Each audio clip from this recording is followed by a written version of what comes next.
വിഗ്രഹം ദൈവമാണെന്ന് ഒരിക്കലും കുട്ടികളെ പഠിപ്പിക്കരുത്. അതൊരു വലിയ അപരാധമാണ്. ഒരു വിഗ്രഹവും ദൈവമല്ല. അത് നമ്മൾ ഹിന്ദുക്കളെ തെറ്റി പഠിപ്പിച്ച് കാരണം നിങ്ങൾ അങ്ങനെ തെറ്റി പറഞ്ഞു കൊടുത്താൽ നമ്മുടെ ഭാരത സംസ്കൃതിയെ നിങ്ങൾ മനസ്സിലാക്കാതെ പോകും. ഒരു വിഗ്രഹത്തിൽ ഒതുങ്ങുന്നതല്ല ഹിന്ദുവിന്റെ ദൈവസങ്കല്പം. മനസ്സിലാവുണ്ടല്ലോ? നമുക്ക് ദൈവമില്ല, ഇതേ ഉള്ളൂ, ദൈവീകതയേ ഉള്ളൂ. അത് പറഞ്ഞു കൊടുക്കണം കുട്ടികൾക്ക്. ദൈവമില്ല. അമ്പലങ്ങളിലൊക്കെ പോകുന്നത് ആ വിഗ്രഹം എന്ന് പറയുന്നത് ഒരു ഗുരുസ്ഥാനമാണ്. ആരാണ്? ഒരു ഗുരുവാണ്. ശിവൻ ഗുരുവാണ്. ഗുരുവിനെ ഏത് ഗുരു? അറിവിന്റെ ഗുരുക്കന്മാരാണ് ഇവരൊക്കെ. അതുകൊണ്ടാണ് ദക്ഷിണാമൂർത്തി സങ്കല്പം. കൃഷ്ണൻ വന്ദേ പറയൂ ജഗദ്ഗുരു. സരസ്വതി അറിവിന്റെ ഗുരുവാണ്.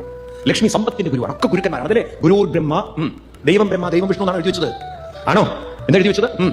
ഗുരുർ ബ്രഹ്മ, ഗുരുർ വിഷ്ണു, ഗുരുർ ദേവോ മഹേശ്വര, ഗുരു സാക്ഷാൽ പരം ബ്രഹ്മ തസ്മൈ ശ്രീ ഗുരവേ നമഃ. നമ്മൾ ഹിന്ദുക്കളിൽ മാറി വരണം. അതുപോലെ ഞാൻ പറയുമല്ലോ, നിങ്ങൾ നോക്കൂ, ഒരു വിഗ്രഹത്തിൽ ദൈവത്തെ കണ്ട് തൊഴുതു പോയി അതാണ് ദൈവം എന്ന് സങ്കല്പിച്ചാൽ നിങ്ങളെ വിഡ്ഢികളായിട്ടാണ് കൃഷ്ണൻ കരുതിയിട്ടുള്ളത്. നിങ്ങളെ മന്ദന്മാരായിട്ടാണ് കരുതിയിട്ടുള്ളത്. മനസ്സിലാവുണ്ടല്ലോ?